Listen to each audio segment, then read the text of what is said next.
जय महाराष्ट्र मित्रांनो, जिल्हा परिषदेच्या पशुसंवर्धन विभागाकडून जिल्हा परिषदेच्या उपकर योजना आणि जिल्हा वार्षिक योजनेमधून वैयक्तिक लाभाच्या विविध योजनेतून मिल्किंग मशीन, मुरघाससाठी सायलेज बॅग, शेळी बोकड गट आदींचे अनुदानावर वाटप होणार आहे। इच्छुकांनी या योजनेचा लाभ घेण्याचे आवाहन देखील पशुसंवर्धन विभागाने केले आहे। या योजनेविषयीची सविस्तर माहिती आपण या व्हिडिओच्या माध्यमातून जाणून घेणार आहोत, त्यामुळे व्हिडिओ नक्कीच शेवटपर्यंत पहा आणि आपल्या चॅनलवर पहिल्यांदाच आला असाल तर चॅनलला सबस्क्राइब करून घ्या, जेणेकरून अशाच प्रकारचे नवनवीन व्हिडिओ तुम्हाला आपल्या चॅनलवर भेटत राहतील। जिल्हा परिषदेच्या पशुसंवर्धन विभागाकडून दरवर्षी ही योजना राबवली जाते।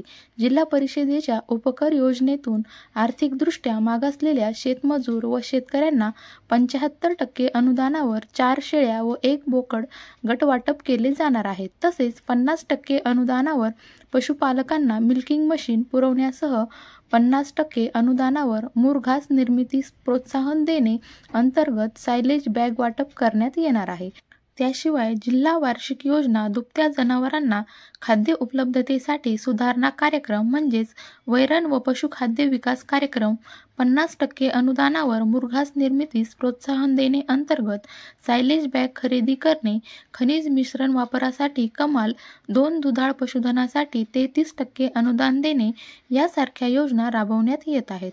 इच्छुकांनी त्याचा लाभ घ्यावा असे आवाहन जिल्हा परिषदेचे मुख्य कार्यकारी अधिकारी कुलदीप जंगम आणि पशुसंवर्धन अधिकारी डॉक्टर नवनाथ नारळे यांनी केले आहे। पशुसंवर्धन विभागाच्या या योजनांसाठी पात्र लाभार्थ्यांकडून अर्ज मागवण्यात येत असून या योजनेचे अर्ज 23 सप्टेंबर 2024 पासून पशुधन विकास अधिकारी म्हणजेच पंचायत समिती तसेच सर्व पशुवैद्यकीय दवाखान्यांमध्ये उपलब्ध आहेत। तसेच जिल्हा परिषदेच्या संकेतस्थळावर www.zpsolapur येथे उपलब्ध आहेत।